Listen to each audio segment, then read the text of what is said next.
आज रात ईरान पर बड़े हमले की धमकी दी गई है। ईरान की कई फैक्ट्रियां तबाह करने की बात की गई है। ये कौन बात कर रहा है? Scott Bessent.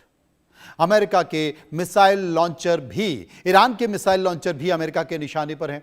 अमेरिका, इजराइल और ईरान जंग के बीच अमेरिका के वित्त मंत्री स्कॉट बेसेंट ने ईरान को चेतावनी देते हुए कहा है कि आज की रात कयामत की रात होगी और आज की रात हम ईरान पर बड़ा हमला करने जा रहे हैं। उन्होंने ये भी कहा कि इस हमले का मकसद ईरान के मिसाइल लॉन्चर और मिसाइल बनाने वाली फैक्ट्रियों को तबाह करना है।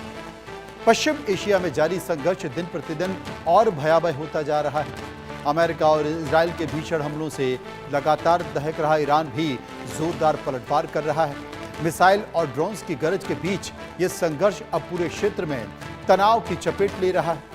ऐसे में अमेरिकी राष्ट्रपति ट्रंप का युद्ध को लेकर सख्त रवैया और खाड़ी देशों में बढ़ता संघर्ष वैश्विक राजनीति के लिए बड़ा संकट साबित होता जा रहा है। सबसे बड़ा सवाल, अमेरिका उन देशों को लेकर चिंतित है जिन देशों को ईरान लगातार निशाना बना रहा है। असल में मिडिल ईस्ट के लगातार वर्ल्ड वॉर की आहट सुनाई दे रही है। तो एक नजर डालते हैं 8 बड़ी खबरों पर, जिसमें यह साफ हो जाता है कि यह जंग धीरे धीरे वर्ल्ड वॉर की ओर बढ़ रही है। कैसे बढ़ रही है? आपको मैं 8 तस्वीरें दिखाता हूं। पहली तस्वीर में आप देखिए अमेरिका की धमकी। अमेरिका कह रहा है कि हम बड़ा हमला करने जा रहे हैं। तमाम जो लॉन्चर्स हैं, एयरपोर्ट हैं, उन पर हम अटैक करेंगे। सऊदी अरब पर हमला, आप देख सकते हैं कि बड़े हमले की बात की जा रही है। उधर इराक में बमबाजी की बात भी आ रही है। जॉर्डन बम धमाके से दहल गया है और ईरान सरेंडर नहीं करेगा, ये ईरान ने अपना सख्त संदेश दे दिया है। तो ये 6 तस्वीरें बता रही हैं कि विध्वंस किस तरीके से बढ़ता जा रहा है और दोनों देशों के बीच एक शुरुआती जो विंडो आप देख रहे हैं जिसमें अमेरिका है, वो धमकी दे रहा है कि आज रात जितने भी देशों पर हमला किया जा रहा है, ईरान से मिसाइल्स उड़ाई जा रही हैं, हम इस जड़ को ही खत्म कर देंगे। हम तमाम जितने भी जो मिसाइल सेंटर हैं, बॉम्बर सेंटर हैं, हम इन्हीं को उड़ा देंगे। तो फिर तमाम देशों से कैसे हमला कर सकेगा? क्योंकि जितने भी देश हैं, चाहे यूएई हो, सऊदी अरब हो, जॉर्डन हो, तमाम देश इस बात का जिक्र कर रहे हैं कि भाई ईरान हम पर हमला कर रहा है और अमेरिका आप क्यों कुछ नहीं कर रहे हैं। लेकिन बड़ी खबर क्या है? बड़ी खबर यह है कि तेल अवीव में ईरान का जो विध्वंसक हमला हुआ है, उसे ईरान ने तेल अवीव में बमबारी कर दी है, भारी नुकसान पहुंचा दिया है और इसमें भारी नुकसान पहुंचा है। ईरान यह कह रहा है कि आप हम पर अटैक मत करो, हम आप पर अटैक नहीं करेंगे। लेकिन अगर आप हम पर अटैक करोगे तो हम फिर आपको कैसे छोड़ देंगे? ईरान मुट्ठी भर है अमेरिका के आगे, इजराइल के आगे, लेकिन वो अपनी हिम्मत नहीं छोड़ रहा है। वो लगातार हमले कर रहा है। आप देख सकते हैं ये हमलों की स्थिति, ये तेल अवीव पर किए गए हमले की तस्वीर देख रहे हैं आप। एक एक कर मिसाइल्स छोड़ी जा रही हैं। असल में ईरान का कुवैत पर फिर से हमला हुआ है और अली अल सलेम एयरपोर्ट पर हमला किया गया। हमले के बाद एयरपोर्ट के पास आग लगने की भी खबर आ रही है। मतलब बात रुक नहीं रही है। अब देखिए अमेरिका ने धमकी दे दी है, कैमरे पर आकर धमकी दे दी है, सोशल मीडिया पर आकर धमकी कर दी है कि आज की रात हम सब कुछ तबाह कर देंगे। जहां से ये मिसाइल्स निकल रही हैं, बम निकल रहे हैं, हम उस जड़ को ही खत्म करेंगे। बावजूद इसके ईरान झुकने को तैयार नहीं है, ईरान मानने को तैयार नहीं है। ईरान ये कह रहा है कि अगर आप हमला करोगे तो छोड़ेंगे हम भी नहीं, हम भी हमला करेंगे। हाँ, हमारा हमला कहां होगा ये आप तय नहीं कर सकते। अब इसे आप क्या कहें? एक और एयरपोर्ट तबाह कर दिया गया। लगातार इस तरह के हमले किए जा रहे हैं। बहुत ज्यादा गोला बारूद, बहुत ज्यादा हथियार ईरान के पास नहीं है, लेकिन उसके पास हिम्मत है। वो हिम्मत दिखा रहा है। अमेरिका को अगर कोई चैलेंज कर रहा है तो इस वक्त ईरान कर रहा है, और वो तब चैलेंज कर रहा है जब ईरान के सुप्रीम लीडर अयतुल्ला अली खमनेई मारे गए। अब तक तो देखा जाए ठीक से उनके वारिस की भी नियुक्ति नहीं हुई है। केवल नाम तय हो गया है कि उनके बेटे को उनकी जगह नियुक्त किया जाएगा। उसके बावजूद ईरान के तेवर कम नहीं हुए हैं, ईरान के तेवर झुके नहीं हैं। वो हर हमले का जवाब दे रहा है, हर वॉर का पलटवार कर रहा है और जितनी तेजी और सख्ती से बयान आ रहे हैं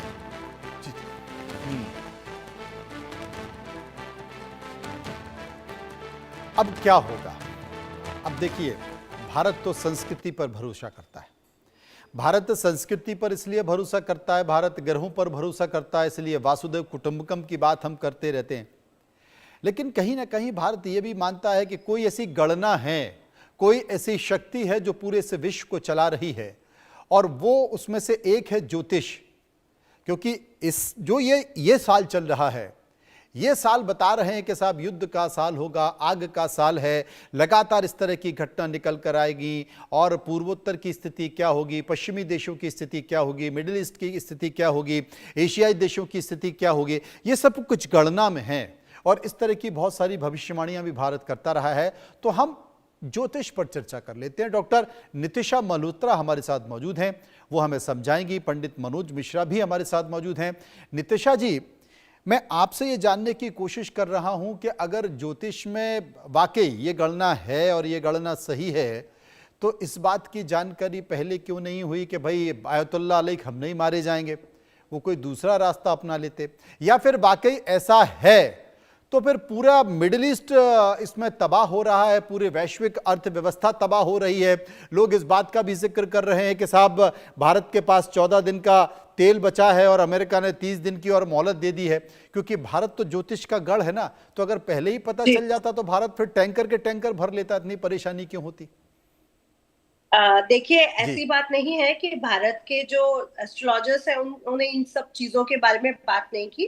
हम लोगों के द्वारा ये पहले ही बोल दिया गया था कि ये जो समय है, शनि जब भी लास्ट जो 27वां नक्षत्र आता है, जब वहां से रेवती नक्षत्र से गोचर करता है, तो बहुत बड़ा परिवर्तन लाता है। और लोहा, ऑयल, पेट्रोल, जितना भी ऑयल है, ये सब शनि के अंडर में आता है, केमिकल भी। तो ये बात पहले से ही मेरे द्वारा भी बोली गई है कि ऑयल, लोहा, सरिया और केमिकल, ये सब चीजें महंगी होने वाली है। और साथ ही साथ अगर आप इस साल का पंचांग देखते हैं तो वहां पे बहुत क्लियर है कि इस साल राशन जो खाने धातु महंगी होने वाली है, आपका ये कहने का मतलब है? धातु के साथ साथ जितना ऑयल डिपार्टमेंट है, पेट्रोलियम है, केमिकल है, ये सब शनि है, लेदर, सोना चांदी नीचे आ रहा है। लेकिन सोना चांदी फिर बढ़ने वाला है, क्योंकि अभी गुरु उच्च का हो जाएगा, तो वो तो फिर बढ़ेगा, और अभी उसने बहुत हाइट पकड़नी है। तो मनोज जी, अभी ये जो समय चल रहा है, अच्छा, आपने गुरु के उच्च की बात करती है तो ये बता दिए, क्योंकि बहुत सारे दर्शक देख रहे हैं और भारत के लोगों की तो नजर सबसे ज्यादा सोने चांदी पर होती है, खासकर महिलाओं की होती है। तो ये कब से बढ़ने वाला है सोना चांदी? देखिए, अभी जून जैसे ही चढ़ेगा, गुरु उच्च का हो जाएगा और गोल्ड और सिल्वर के रेट बढ़ने शुरू हो जाएंगे। और अक्टूबर तक जिस जिसको लेना है, ये पहले मैं कह दूं, जून से पहले खरीद ले, क्योंकि अक्टूबर के बाद रेट बढ़ेंगे। और मार्च के बाद से ही आपको लोहा, पेट्रोल, ऑयल और केमिकल इंडस्ट्री में भी बहुत ज्यादा पैसे बढ़ते हुए नजर आएंगे, क्योंकि अभी शनि कुछ ही दिन में रेट्रोग्रेड भी हो जाएगा। तो जैसे ही शनि रेट्रोग्रेड होगा, और मनोज जी, आज का जो दिन है वो टोटल नंबर 2 पे आ रहा है। आज है दिन 7 मार्च 2026। अगर आज के दिन की आप गणना कर रहे हैं तो आज का दिन चंद्रमा के नंबर पे आ रहा है, और अभी कुछ ही दिन पहले आपने चंद्रमा को ग्रहण लगते हुए भी देखा। तो आज का दिन बिल्कुल अच्छा नहीं है। ये जो रात है, ये शुभ नहीं मानी जा सकती है। मैं ये तो नहीं कहूंगी जो ट्रंप ने कहा है वो करेंगे, मैं ये नहीं मानती हूँ, लेकिन कुछ तो है जो आज की रात चीजें हमारे मनुष्य कल्याण के लिए शुभ नहीं मानी जा सकती।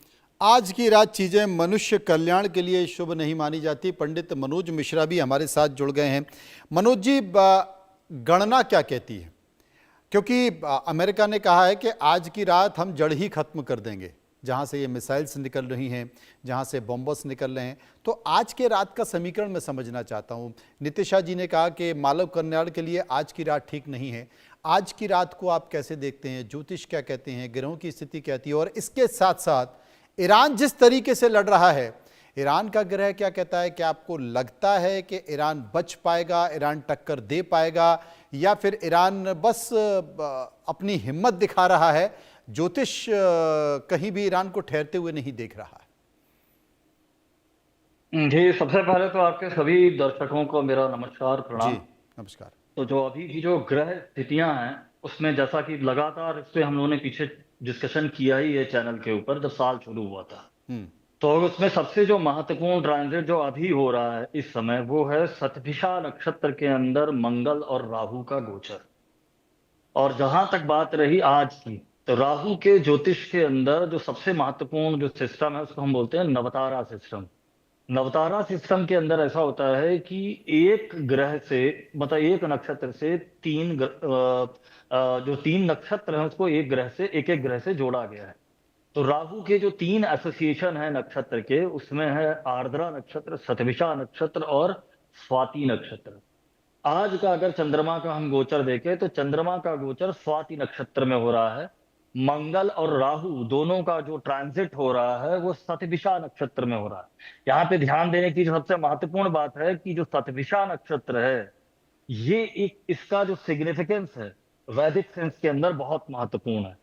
ये जो शतभिषा नक्षत्र है, इसमें ज्योतिष के अंदर सबसे महत्वपूर्ण ये है कि इसका जो देव है शतभिषा नक्षत्र का, वो अपने यहाँ वरुण को माना गया है। तो जो वरुण को एक असुर माना गया है, वरुण को एक सेंस में, ठीक है, वरुण को जो एंटी सन माना गया, डार्क सन माना गया है वरुण को ज्योतिष के अंदर।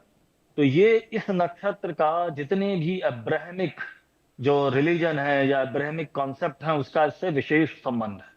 तो अगर हम अभी का ट्रांजिट और गोचर देखें, तो उसके अंदर जो ट्राइन बन रहा है स्वाति, सदविषा और आर्द्रा, इसमें आर्द्रा भी एक बहुत क्रूअल नक्षत्र है, लेकिन आर्द्रा में इस समय कोई ट्रांजिट नहीं है। तो ये हम कह सकते हैं कि काफी ये महत्वपूर्ण होने वाला है, लेकिन ऐसा कुछ बहुत बड़ा हो जाएगा उसके लिए मुझे थोड़ा सा कहने में थोड़ा संकोच है। लेकिन ये एक महत्वपूर्ण ट्रांजिट है, और जो सिचुएशन बहुत पहले से कहा गया कि मंगल और राहु का जो ट्रांजिट एक राशि नक्षत्र में होता है, तो ये अंगारक दोष जो है, और खास तौर से बुध का वक्री होना भी, जो सिचुएशन वॉर लाइक बनी हुई है, उसके लिए तो बहुत ही महत्वपूर्ण, बहुत ही इंपॉर्टेंट, और ये गोचर हो ही रहा है।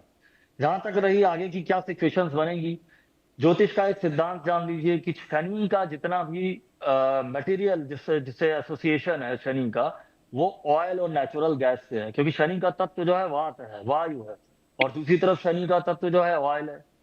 तो यहाँ पे कोई बहुत अच्छी सिचुएशन नहीं बनेगी। लेकिन दूसरी तरफ अगर हम देखें, जैसे अभी बात हो रही थी गोल्ड की, गोल्ड डेफिनेटली बहुत महंगा होने वाला है।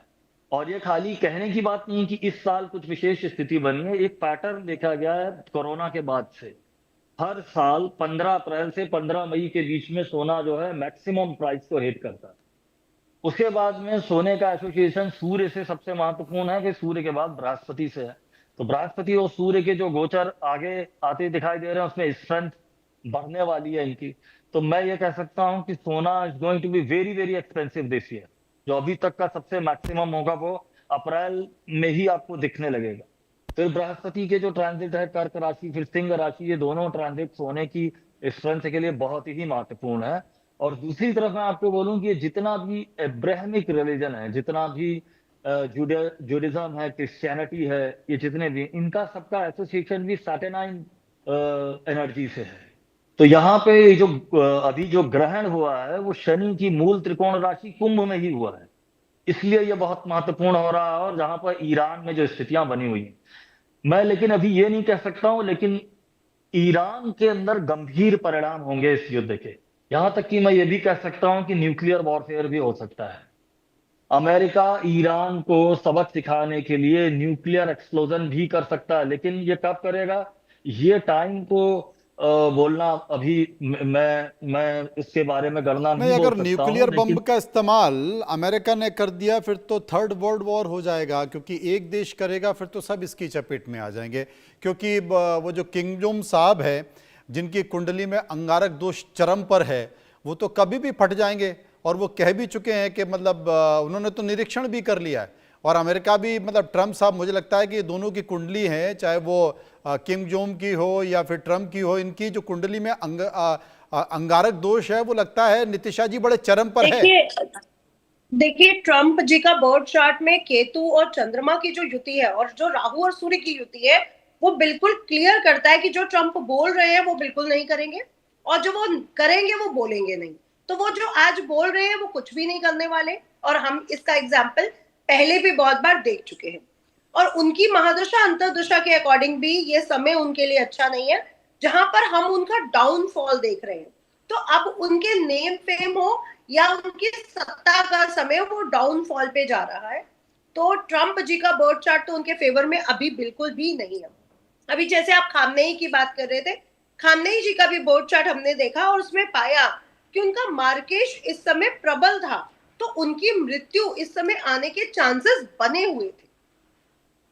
जब आपका मार्केश में अंतर्दशा भी मार्केश की आ जाए तो आपको मृत्यु के चांसेस बन जाते हैं, तो वहां पर उनकी मृत्यु को भी देखा गया। तो एक अब बात और दूसरी बता तरफ दीजिए अगर हम- फिर नितिशा जी, ये जी। जो खमनई के बेटे हैं जो कि अब उनकी विरासत संभालने वाले हैं और उनकी अब जो भी ताजपोशी होती है वो होने वाली है, घोषणा तो हो ही चुकी है। अमेरिका ने कहा है कि या तो हमारे सामने सरेंडर करो वरना हम इसे भी मार देंगे। क्या वो बचेंगे या मरेंगे?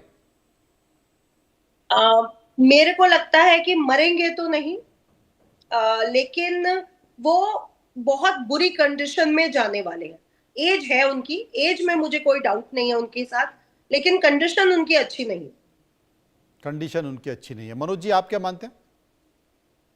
मैं देखिए इसमें यहाँ पे कोई ऐसा भविष्यवाणी अभी मैं नहीं देख रहा हूँ कि वो पर्सनल लेवल पे उनका क्या होगा, लेकिन मैं दो तीन बातें यहाँ पे स्पष्ट करना चाहता हूँ अभी के कॉन्टेक्स्ट में कि 2 दिन में 3 दिन में क्या संभावना बन सकती है। जी, तो उसमें मैं 2-3 पॉइंट जो हैं बहुत महत्वपूर्ण यहाँ पे बोलना चाहता हूँ। ठीक है। डोनाल्ड ट्रंप का जन्म हुआ है ज्येष्ठा नक्षत्र में। ठीक कौन सा है, नक्षत्र बताया आपने? ज्येष्ठ ज्येष्ठा। नक्षत्र, ज्येष्ठा नक्षत्र में डोनाल्ड ट्रंप का जन्म हुआ है। ठीक है। ठीक है, जी डोनाल्ड जी ट्रंप की कुंडली में मंगल जो है वो सिंह राशि में है। इस समय केतु का ट्रांजिट उनके जन्म के मंगल के ऊपर से हो रहा है। जैसे कि मंगल एक वॉरफेयर का नक्षत्र है, उसी तरीके से केतु एक बहुत महत्वपूर्ण ग्रह है युद्ध के लिए। ठीक है, तो अगर हम अभी देखें आज जो चंद्रमा का गोचर हो रहा है वो स्वाति नक्षत्र में हो रहा है। स्वाति नक्षत्र की जो शक्ति कही गई है वो शक्ति कही गई है प्रध्वंस शक्ति, पावर टू डिस्पर्स एनीथिंग। कोई भी चीज होगी तो वायरल हो जाएगी, कोई भी घटना होगी तो फैल जाएगा सब। इस तरीके की ऊर्जा स्वाति नक्षत्र की कही गई है, प्रध्वंस शक्ति। इसके बाद जो अगला नक्षत्र है, ठीक कल रात में, आज की रात स्वाति है, कल जो है अगला नक्षत्र जो होगा विशाखा है। विशाखा नक्षत्र ज्यादा एग्रेसिव और क्रूएल हो सकता है स्वाति के कंपैरिजन में। और ज्यादातर एक ट्रेंड देखा गया है कि इवेंट्स जिनके जीवन में होते हैं जातकों के, उनके जन्म नक्षत्र के अंदर विशेष घटनाएं घटती देखी गई हैं। जैसे इंदिरा गांधी का जन्म उत्तराषाढ़ा नक्षत्र में हुआ, उत्तराषाढ़ा नक्षत्र में ही उनकी मृत्यु हुई। राजीव गांधी का जन्म पूर्वा फाल्गुनी नक्षत्र में हुआ, उसी नक्षत्र में उनकी मृत्यु हुई। स्वामी विवेकानंद का जन्म हस्त नक्षत्र में हुआ, उसी नक्षत्र में अमेरिका में वर्ल्ड फेमस हुए। ठीक है, अटल बिहारी वाजपेयी का जन्म ज्येष्ठा नक्षत्र में हुआ, अटल बिहारी वाजपेयी का जन्म ज्येष्ठ नक्षत्र में हुआ। अटल बिहारी वाजपेयी ने ही ज्येष्ठा नक्षत्र में ही बीजेपी पार्टी की रचना करी। तो ज्येष्ठा नक्षत्र अभी 3 दिन के बाद आएगा। तो मैं ये कह सकता हूं कि आज हम ज्यादा नहीं बोल सकते हैं। जिस दिन चंद्रमा का गोचर डोनाल्ड ट्रंप के जन्म नक्षत्र के ऊपर से होगा जिसमें उनका जन्म हुआ है, तो वहां पे कुछ महत्वपूर्ण घटनाएं आपको देखने को मिल सकती हैं, क्योंकि इवेंट को लाने वाले, ट्रिगर करने वाले तो व्यक्ति ही है। नहीं, महत्वपूर्ण घटना किस तरीके से हो सकती है? क्योंकि ट्रंप अपने जीवन के सर्वोच्च पद पर बैठे हुए हैं, क्या उनके साथ कोई दुर्घटना घट सकती है क्या? दुर्घटना तो मैं ये जो इस समय युद्ध की जो सिचुएशन बनी हुई है उसी सेंस के अंदर मैं आपको बोल रहा हूं कि कुछ भी महत्वपूर्ण डिसीजन जो मे बी वो डिसीजन क्रूएल हो सकता है, क्योंकि विशाखा नक्षत्र, ज्येष्ठा नक्षत्र बहुत एग्रेसिव नक्षत्र है। ये वॉर मॉन्गरिंग के नक्षत्र हैं, इसलिए बोल रहा हूं कि जो जितने भी अभी तक ज्येष्ठा नेटिव देखे गए उनके कार्यकाल के अंदर युद्ध जरूर हुआ है। जैसे अटल जी का जन्म ज्येष्ठा में हुआ था तो कारगिल हुआ था, उसी तरीके से डोनाल्ड ट्रंप का जन्म भी ज्येष्ठ नक्षत्र में हुआ है। तो यहाँ पे जिस तरीके की ग्रह स्थितियां कुंभ राशि में बनी है, कोई भी गंभीर स्टेप वो ले सकते हैं।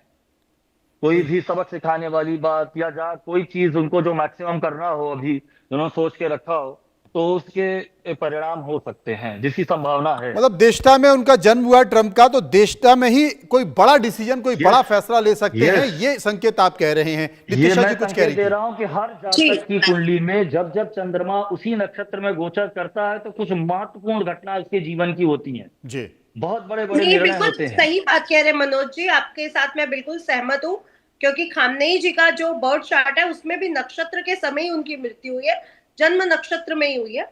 लेकिन मनोज जी, मैं यहाँ पे दूसरी चीज भी कहना चाह रही हूँ। आज के 2 से 3 दिन बाद, यानी 9 और 10 तारीख को मंगल और राहु नवमांश में पहले और नवम चरण में आ जाएंगे। तो वो जो कंडीशन बनेगी 10 से लेके 15 मार्च तक, वो और भी ज्यादा क्रूअल है। और यहीं पर चंद्रमा अपनी नीच राशि से भी गोचर करेगा। तो जो आने वाला अगला हफ्ता है वो और भी ज्यादा, बहुत ज्यादा आज से प्रॉब्लम को क्रिएट करता हुआ नजर आ रहा है। मतलब अगला हफ्ता और ज्यादा खतरनाक हो सकता है। लेकिन जी। मनोज जी, भारत के लिए कैसी गणना है? भारत के ग्रह क्या कहते हैं इस युद्ध में? भारत, क्योंकि भारत के सामने अभी संकट ही है ना। शुरुआती दौर में भारत कुछ बोला नहीं, फिर बाद में ईरान एम्बेसी में जाकर खेद व्यक्त कर दिया। अब ट्रम्प साहब कह रहे हैं चलिए हमने 30 दिन की आपको परमिशन दे दी है, तेल खरीद लीजिए। आज एलपीजी गैस का सिलेंडर महंगा हो गया और स्वाभाविक तौर पर सभी देशों पर इसका असर पड़ रहा है। तो भारत की स्थिति क्या होगी? भारत की स्थिति में कोई लॉन्ग टर्म में, कोई शॉर्ट टर्म के अंदर कुछ करेक्शंस हो सकते हैं, क्योंकि भारत की जो कुंडली बनाई जाती है वो वृषभ लग्न की है। तो दशम भाव जो है कुंभ राशि पड़ती है, तो वहीं पे अभी ग्रहण हुआ है, तो 45 दिन तक कुछ रहेगा, करेक्शंस हो सकते हैं। लेकिन लॉन्ग टर्म में मुझे नहीं लगता है कि भारत के लिए कोई हानि होने वाली है। और रादर मैं अगर आपको बोलूं कि अगर पूरी दुनिया में कोई कंट्री का राइज होगा आने वाले 5 साल के बाद, तो वो भारत ही है, क्योंकि उसमें कई सारे जो सिचुएशंस अभी बन रहे हैं, इसमें एक बहुत बड़ा करेक्शन यूएई के अंदर होना है 4 साल के अंदर। क्योंकि मैं हमेशा कई सारे पॉडकास्ट में और कई सारे न्यूज टीवी शोज पे मैं बोल चुका हूं, जब शनि का गोचर रोहिणी नक्षत्र में होगा, ये 2028-29 के आसपास होगा, ये फाइनल ग्रैंड फिनाले होगा इस युद्ध का। बहुत बहुत ये मैं शुक्रिया। आपको फाइनल बोल ग्रैंड सकता हूं। फिनाले होगा इस युद्ध का। विस्तार से चर्चा करते रहेंगे, समय का अभाव है। बहुत